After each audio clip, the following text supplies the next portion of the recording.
Stop Paying Podcast. It's your boys back in the building. It's your boy OJ. CJ Paul's man. Napoleon man.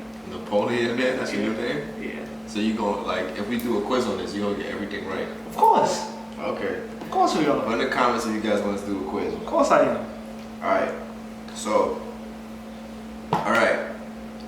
So right now we got the Napoleonic Wars Oversimplified Part 2.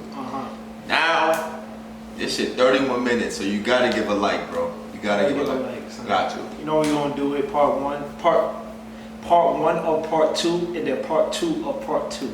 Yeah. You know how we do it, so let's get it. After the Third and Fourth Coalition Wars, Napoleon had decisively defeated all three of his main rivals on the continent, and he was now undoubtedly the master of Europe. After the Battle of Friedland, his enemies sued for peace, and they all met on a raft on a river for negotiations. They had been fighting for the past 4 years, but now Napoleon and Alexander surprisingly got along like a house on fire. They laughed together, they chatted long into the night. They kissed. The two had a lot of mutual respect, and Napoleon even told his wife that if Alexander were a woman, I would make him my mistress.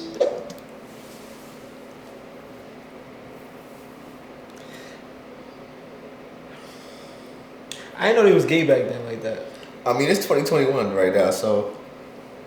It's 2021 right now, so. Ain't nothing, man. Ain't nothing. But this is what year was this? Like the what? Well, 1600. I've heard that 1700. I thought you would get all the questions. You should know, Mr. Napoleon, man. That's what you said. Hey. But I feel like Gee willikers. I've heard that there was back in those days there was a lot of same sex performed. Oh yeah, because a lot of the Sparta movies is like not Sparta. Like Spartacus, you seen Spartacus? I ain't seen Spartacus, but I know it's like I seen some movie they was having two men was having sex, and then somebody walked in on them or something like that. I mean, yeah, that's what happens, you know. I want to see what this because this girl's a hoe. So if he's saying that to her, she be like, "All right, you gonna fuck that nigga? I'm about to fuck his brother." Like I thought they were about to have a threesome. Ooh. So if it's like, but maybe, who knows? Who knows? Two men who swing swords.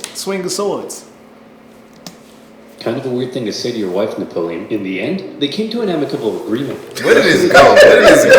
And in return, they'd join France against the UK and invade Sweden. Win-win. On the other hand, Frederick William III was sidelined, and Prussia lost an enormous amount of territory to French client states. Only the UK remained as the last major threat to Napoleon, and they continued to be a big thorn in his side, constantly funding his enemies and using their powerful navy to... Yo, Napoleon, what's going on, man? What's going on, man? Hey, he look like Napoleon. Yeah, tell him to give me a call, man. Huh? Huh? Who said that? Overseas colonies. But what could Napoleon do? The British were safe across the channel. Well, he said, if I can't fight you with guns, I'll fight you with money. Earlier in 1806, Napoleon had announced the Continental System, a total shutoff of the UK from continental trade. No one in Europe was to trade with Britain, and Napoleon hoped that by hitting their economy, he could force them to negotiate. The British economy did take a hit, and they responded in their typical fashion, by going to Copenhagen and blowing a bunch of stuff up. But in general, the British managed to stay afloat by simply increasing their trade with other parts of the world. Many neutral countries found themselves stuck between a rock and a hard place as the two European superpowers demanded they cease trade with the enemy. Hey America, you better not trade with the French or else I'll come burn down the White House. What? This is gonna wreck my economy. I need to start saving money. How the heck am I gonna start saving money? Yeah, that's right, you know where this is going. Do you like... Almost got us. Son of a bitch. Oh yeah. Making peace with the Russians, a continental blockade, and blowing up Copenhagen. Sick of being blown up for doing almost nothing, and under significant pressure from Napoleon, the Danish officially sided with France. But Napoleon's blockade had the biggest effect on continental Europe, who were now cut off from a major trading partner, one that controlled the seas and held a rich, growing empire. And a lot of countries didn't fully comply. Portugal, a traditional British ally, refused to take part. No problem. Napoleon sent an army and invaded. But it wasn't just Portugal. Many of Napoleon's allies were also suspect. Your Majesty, it seems that Spain isn't properly enforcing your blockade. Spain? Why not? Well, it appears they've been trying to find a way out of being your ally since they lost their fleet at Trafalgar. What is with these people? It's almost like everyone's only pretending to be my ally because they know otherwise I'd beat them up. Do I even have any real friends? Are you my friend, Pierre?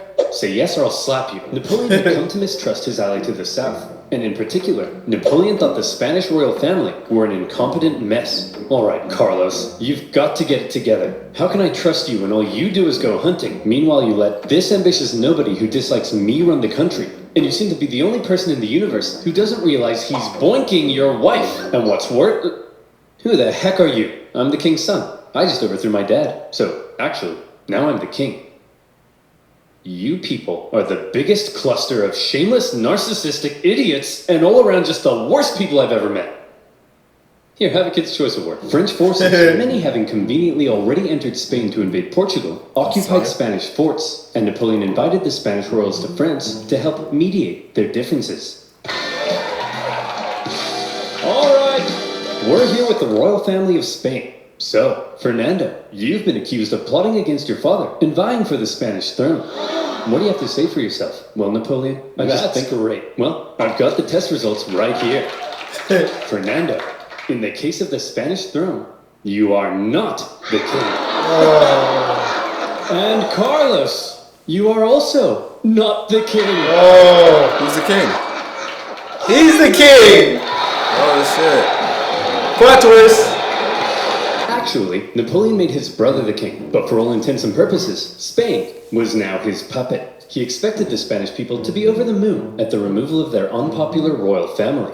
Imagine his surprise when it turned out that people don't really like to be subjugated by a foreign power, least of all one who had previously attacked the Catholic Church. Can you imagine that? Like instead of us like having like an American president, we have like a European president or something like that. That'd be crazy, right? When election day, didn't the European nigga just come out of the way and be like, oh, I'm the president now? Yeah, he gets voted in and all that. Yeah, that was. Because I feel like that's the equivalent of what's going on right now. Yeah, that would be crazy. That would be crazy. I'll be telling you, like, y'all ain't gonna stop this? Yeah, like you don't even know, like, do you even know who we are? Yeah, do you even know what we do over here? Like, you just gonna come over here and just spread your European ways on us? Yeah, like name 5 football teams right now. Yeah. Name 5 football teams right now. Who's LeBron James' son? Go. Yeah, do you even eat cheeseburgers? Do you even know what hot dogs are? What are hot dogs made of? They don't know. What is July 4th for? I think he'll know that. I don't think he'll know that. I know. Well, I think he know who our president is at the moment that he overthrew. I mean, who doesn't know American president? Yeah, that was stupid. Name Ice. Nah, he probably won't. Nah, I think July 4th is pretty popular. Like, if you're from a different country, I mean, that was such a stupid. Like, if you're from it'd be people from different countries. No, I'm saying like I obviously know that there'll be people from different countries, but like, I just felt like it was kind of selfish for me to say. I don't know what holidays is in Europe. Like, I don't know. That's what I'm saying. I was gonna say that. Like, I don't know what holidays is like in Europe, but like, if you're from a different country, comment if you know like, July Independence Day. Like, if you know July 4th. You already told them what the fuck it is. I guess. But you son of a bitch. I know Cinco de Mayo and shit. Like, yeah, but that's a holiday over here. Like, they celebrate that over here because a lot of Mexicans over here. Isn't that racist? Nah, they celebrate it. How you just say name a day Cinco de Mayo for what reason? Like, what is it? I mean, it don't mean nothing to us, but we don't get off from work and shit like that. But I'm pretty sure Mexicans broke out as bands of armed Spaniards ambushed French troops across the kingdom, and vicious atrocities were committed on both sides. In addition to fighting the regular Spanish and Portuguese forces, the French had to contend with tens of thousands of guerrilla fighters throughout the Spanish countryside. The British even took the opportunity to land an army led by the future Duke of Wellington. And now, British forces were defeating French ones on land. Napoleon briefly went to Spain in person, and he did drive back the Allied armies. Damn. But before long, his attention was needed elsewhere. The whole thing became a nightmare for the Emperor. He excelled at traditional warfare, but this was something more akin to Napoleon's Vietnam. The whole conflict would keep hundreds of thousands of French soldiers and resources bogged down for years. Napoleon was never able to break the war. 7 years at war. Oh shit. It's so funny how like things come back to your head when you see it again, like the Peninsular War. Mm-hmm. Like, you remember that in school? I remember the name. I told you I was bad at social studies, so. 1807. It wasn't that long ago, either. Nigga, I only paid attention after slavery. I mean, I ain't mad at it. So yeah, my people. All right, so now I can pay attention. I'm interested. I'm definitely not mad at that. Of the Spanish people, and this problem weakened his position in Europe. Damn, look all the land. Hey, Francis, want to go to war with Napoleon again? Oh, I don't know, Britain. He's already whomped me 3 times. I'll give you £1 billion. Well, okay. Seeing that Napoleon was now caught up in Spain, and with some British funding, Austria decided maybe, just maybe, this time, they'd have a chance. So did they?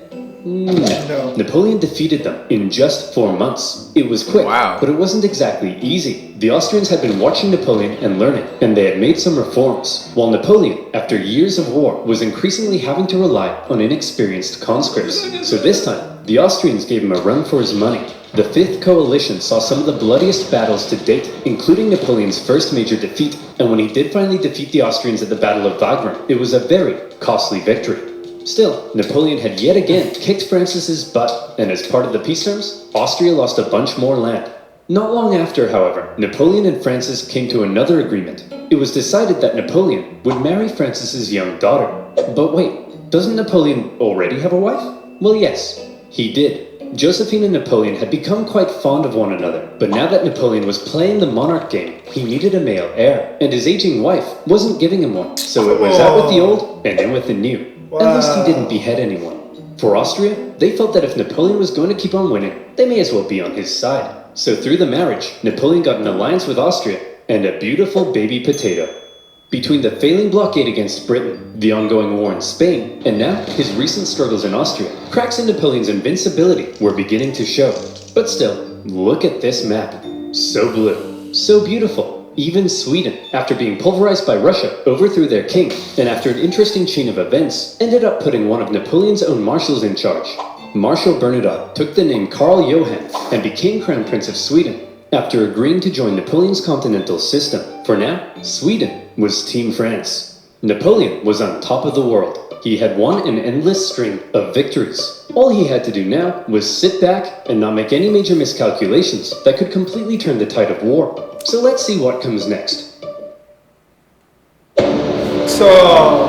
France's alliance with Russia was a terrifying prospect. Together, the two could have been unstoppable. But unfortunately, the alliance didn't last. The Russians felt they weren't getting a fair deal. Napoleon's Duchy of Warsaw right on their doorstep was a bit of an insult. And then their economy began to tank because of Napoleon's British blockade. And eventually, they began to open up trade. Your Majesty, it seems Alexander is no longer abiding by the continental system and has begun trading with the British. Alexander? But he kissed me. He kissed you? You wouldn't get it, Pierre. No one would ever kiss you.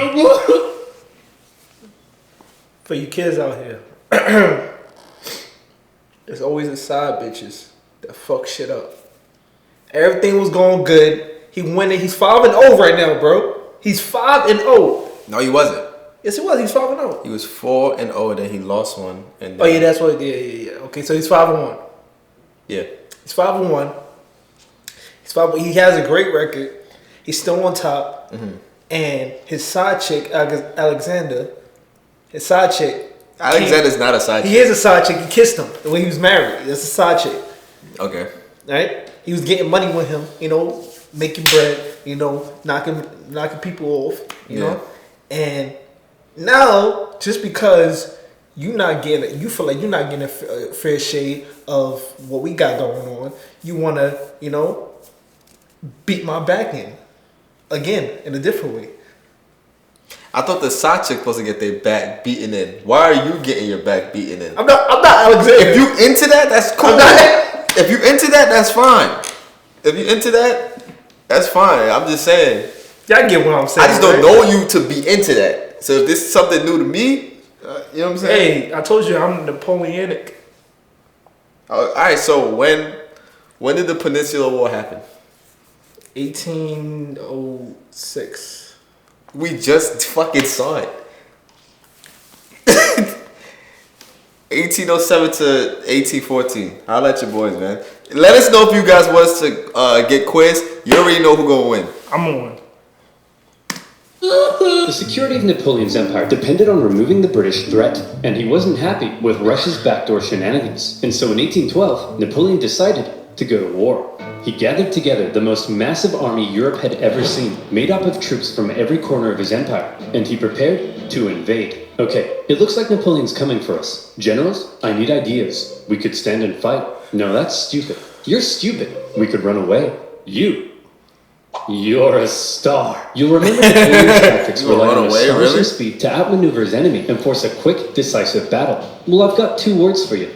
Scorched earth. If his opponent retreated while scorching the earth, his men couldn't live off the land. And if his men couldn't live off the land, he needed his supply trains. And if he needed his supply trains, he couldn't move quickly. And if he couldn't move quickly, he couldn't outmaneuver his enemy. And if he couldn't outmaneuver his enemy, I think you get the point.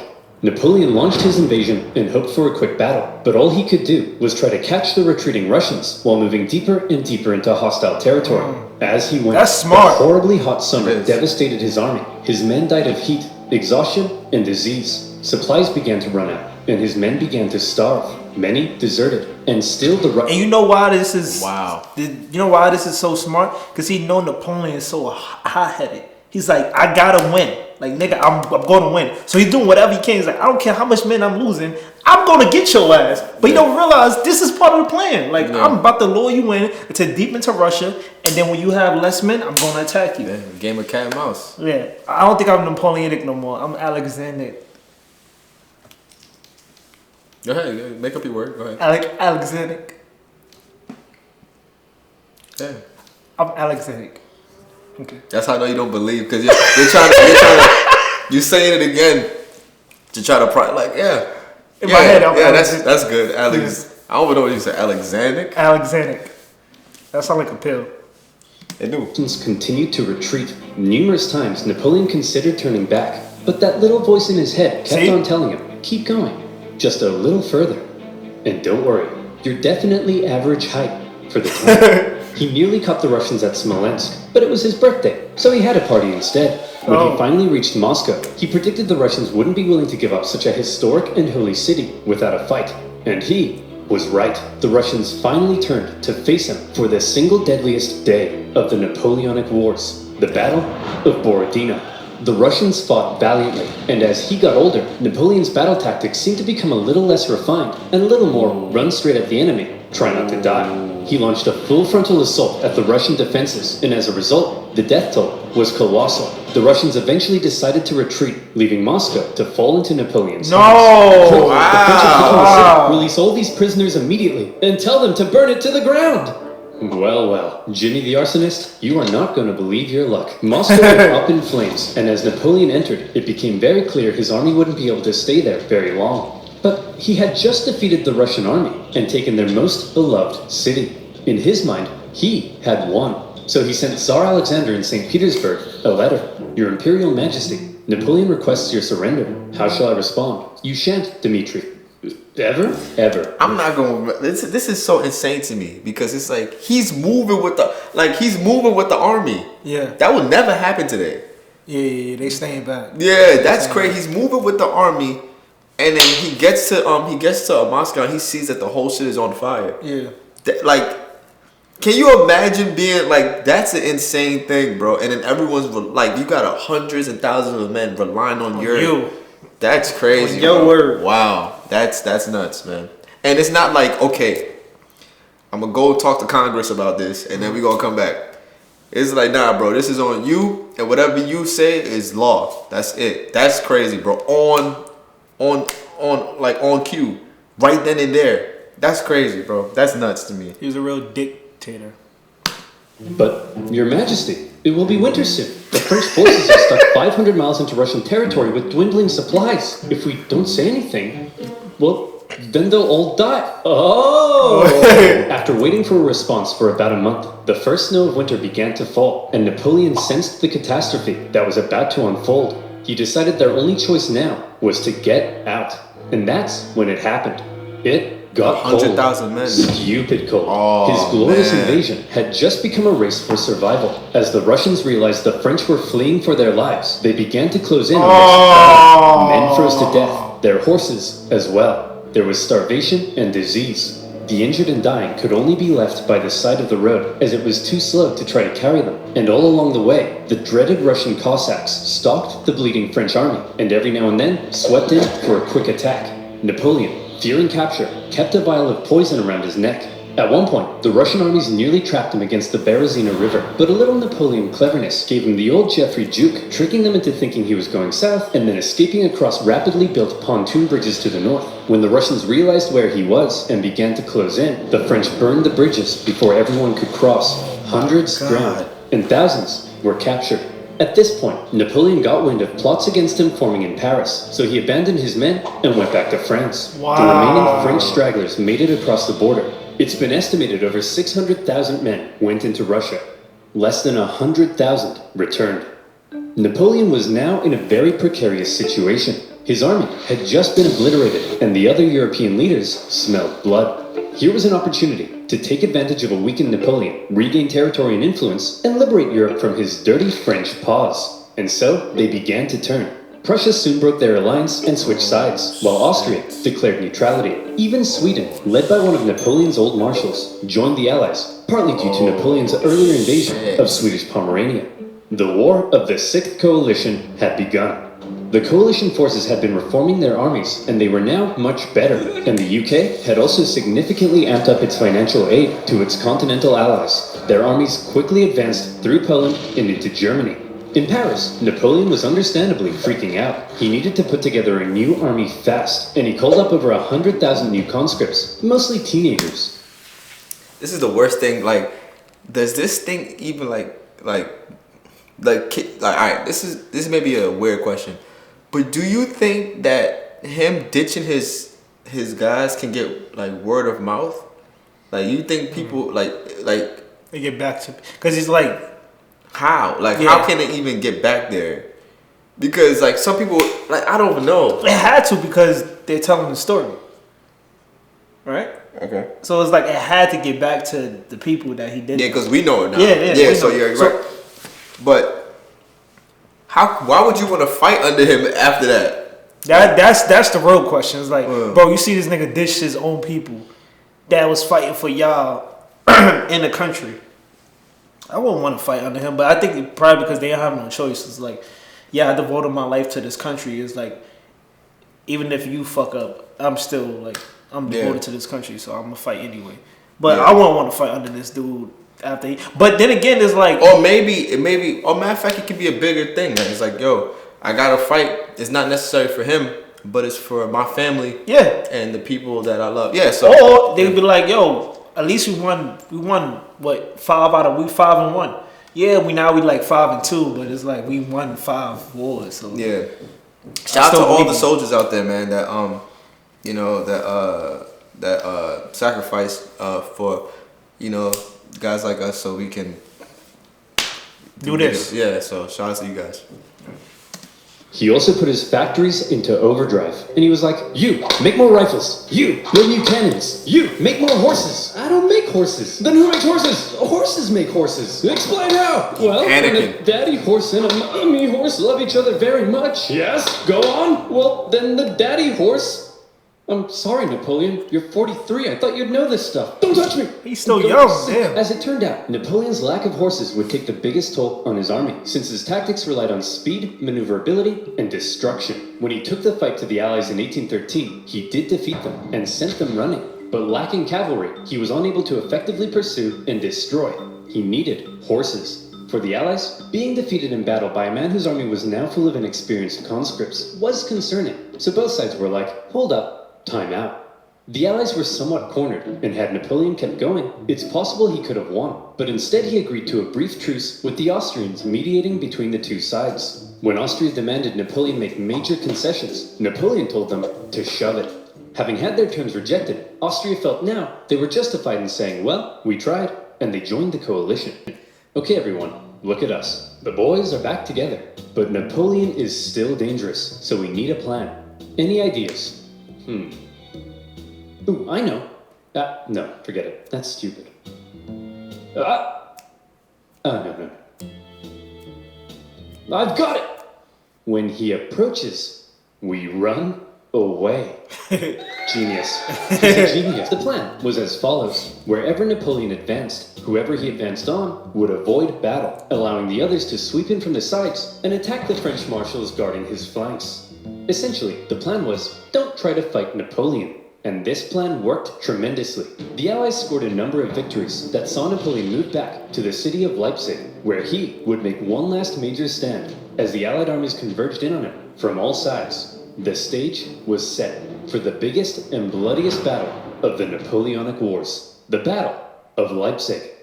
Almost 500,000 troops from over a dozen nations stretched across the battlefield. The French found themselves fighting on all sides for 4 days against the Austrians, Prussians, Swedes, and Russians. Man, they jumped. It's no wonder this battle is also sometimes referred to as the Battle of the Nations. The French fought ferociously, but ultimately were no match for the coordinated efforts of the coalition. At one point, in the midst of battle, Saxon troops allied with the French had a team huddle and were like, hey guys, I'm pretty sure the French are losing. Let's switch sides. And so they did. Wow. Oh, shit. Wow. That's crazy, bro. What do we call that? People that they know they losing, so they switch sides. Isn't like a name for that? Y'all should know this. Y'all know people like this. You probably a person like this. But that's a saying, though, right? Can't beat them, join them. Can't beat them, join them. That's where your pride at? Couldn't win. He ordered a retreat across the only bridge over the river. The Allies swarmed into the city, and desperate fighting raged in the streets. Okay, Corporal, after everyone has crossed the river, I need you to blow up the bridge. Okay? Not before everyone's crossed. Don't do after. it. Don't you do got it. that? Yes, Colonel. I'm not 5. I can comprehend time. Good. Don't do it. Wait. Did he say before? Damn. Well, fortune favors the bold. The bridge was blown early, and 30,000 French troops were stranded and captured. A disaster. And with that, the dominoes were beginning to come crashing down on Napoleon. In the south, an army under the British Duke of Wellington had been pushing the French out of Spain for the past few years, and were now crossing into France. Austrian armies had pushed into Italy, while Napoleon's old flamboyant cavalry commander, Murat, who Napoleon had made king of Naples, decided to switch sides. Wow. German states, many resentful after years under Napoleon's thumb, turned against him, and the Confederation of the Rhine collapsed. Bernadotte invaded Denmark, and they were forced to join the coalition, while the Netherlands were liberated. You'd think Napoleon might have seen the writing on the wall, but he was Napoleon, and so All right. So that was our part 1 to the Napoleonic Wars part 2. So our part 1 to their part 2. So right now it's looking like bro's screwed and it's over. He's about to go for another one. He's not quitting. It's looking like I give up. It's looking like defense is the best offense right now, and I like that. yeah, I think winning championships. Yeah, defense win championships, but he's won championships too. Yeah, but it was just based off of offense. After a while, that shit. Yeah, the game changed. The game changed. The game changed. I like that. The game changed after, cause when he was winning with offense, he was 28. Remember that? Yeah. He was a young gun, so everything was just fast paced. Boom, running down the court, scoring. Now you're getting older, you gotta switch up your moves. Yep. He ain't switch up the moves. Yep. They caught him. We on to you, bro. Don't search our opinion though. But yeah, part 2 coming.